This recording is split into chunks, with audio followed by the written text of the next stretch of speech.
Je vais vous parler de la technique du yoga des hormones pour les femmes. C'est une formation que j'ai eue avec Dina Rodriguez.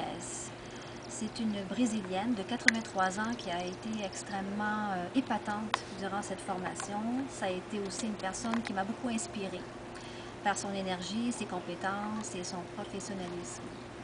La technique qu'elle enseigne vise particulièrement les femmes pour relancer l'énergie à travers tout le système glandulaire. Durant ces rencontres, nous allons apprendre des postures de yoga, c'est sûr. Elles sont extrêmement spécialisées pour relancer, comme je vous disais, le système glandulaire, donc l'hypophyse, la glande thyroïde, les ovaires et les surrénales. On sait que ces glandes sont très fragilisées surtout par le stress. Et on sait aussi que le stress, malheureusement, fait beaucoup partie de notre vie. Il suffit simplement de prendre des outils pour nous aider. Quand le stress prend le dessus, c'est les glandes qui se fatiguent particulièrement plus facilement. Et puis, il y a toujours le facteur préménopause, ménopause.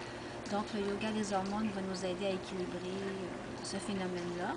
SPM aussi. On peut être beaucoup plus jeune et faire le yoga des hormones, simplement pour contrer des insomnies, des migraines, n'importe quel symptôme qui est très désagréable. Puis je pourrais vous dire aussi qu'on peut pratiquer si on n'a rien nécessairement comme symptôme, parce que c'est comme une petite fontaine de jouvence finalement. La technique, une fois qu'elle est bien apprise, peut se pratiquer. Idéalement, c'est quotidiennement, une fois par jour, mais on peut facilement le faire en 30 minutes. Donc, c'est une rencontre avec soi, 30 minutes, qui va nous apporter un équilibre, une façon de contrer le stress et de remonter l'énergie au niveau du système glandulaire. Très intéressant.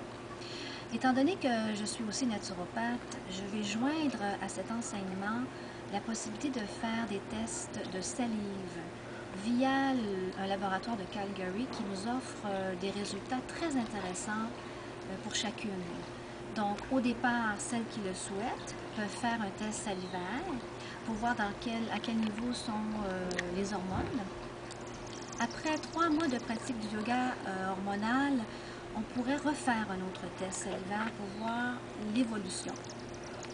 Il a été vu avec Dina Rodriguez beaucoup de changements à ce niveau-là. D'ailleurs, elle travaille de cette façon-là. J'enseigne exactement la technique de Mme Rodriguez et je n'ai aucunement l'intention de changer quoi que ce soit. C'est ce qu'elle nous propose de faire aussi, étant donné qu'elle l'a expérimenté depuis plusieurs années. Je pense que c'est un bon outil que chaque femme puisse s'offrir.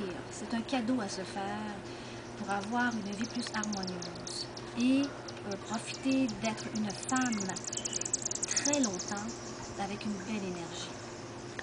Alors, je pense que je vous ai dit le gros de tout ce qu'on peut recevoir du yoga hormonal. Et puis, s'il y a d'autres choses, comme je vous disais sur mon autre vidéo, n'hésitez surtout pas à me contacter. Alors, à bientôt. Namasté.